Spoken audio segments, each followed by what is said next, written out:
घरात मोठ्या आवाजात गाणी का लावली या एकाच कारणावरून सुरू झालेला वाद इतका टोकाला पोहोचला की दोन लहान भावांनी मिळून मोठ्या भावाच्या अख्ख्या कुटुंबावर धारधार शस्त्रानं हल्ला केला।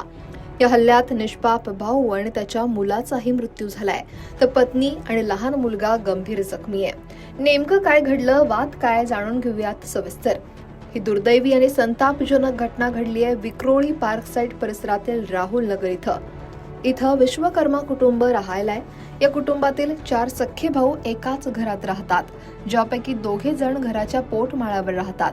पहाटेच्या सुमारास मोठा भाऊ 40 वर्षीय सुनील विश्वकर्मा यांनी घरात मोठ्या आवाजात गाणी लावली।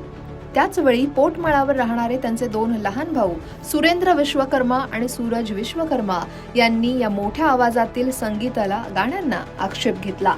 त्यांनी सुनील यांच्याकडे जाऊन जाब विचारला। पाहता पाहता या शाब्दिक बाचाबाचीचं रूपांतर तुंबळ हाणामारीत झालं। रागाच्या भरात विवेक गमावलेले सुरेंद्र आणि सूरज यांनी थेट धारधार शस्त्र काढून मोठा भाऊ सुनील आणि त्याच्या संपूर्ण कुटुंबावर सपासप वार करायला सुरुवात केली। हा हल्ला इतका भीषण आणि भयानक होता की मोठा भाऊ सुनील विश्वकर्मा यांचा रक्ताच्या थारोळ्यात घटनास्थळी आपल्या घरीच मृत्यू झाला। त्यांचा 14 वर्षांचा मुलगा श्लोक विश्वकर्मा हा गंभीर जखमी झालेला, पण दुर्दैवानं रुग्णालयात नेण्यापूर्वीच वाटेतच त्याची प्राणज्योत मालवली।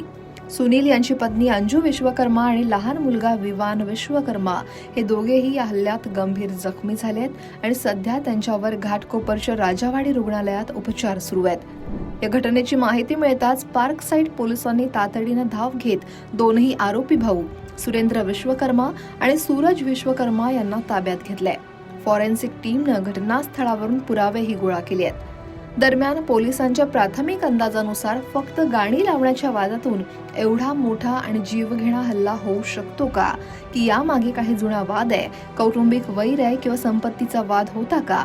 या सगळ्या दृष्टिकोनातून पार्कसाइड पोलीस या सध्या या दोनही भावांची कसून चौकशी करत आहेत। खरं तर क्षणभराचा राग आणि संताप हा माणसाला कुठल्या थराला घेऊन जाऊ शकतो याचं हे एक अत्यंत भयानक उदाहरण आहे।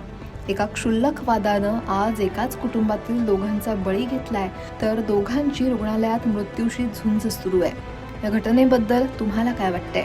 कमेंट नक्की करा आणि लोकमत सबस्क्राईब करायला विसरू नका।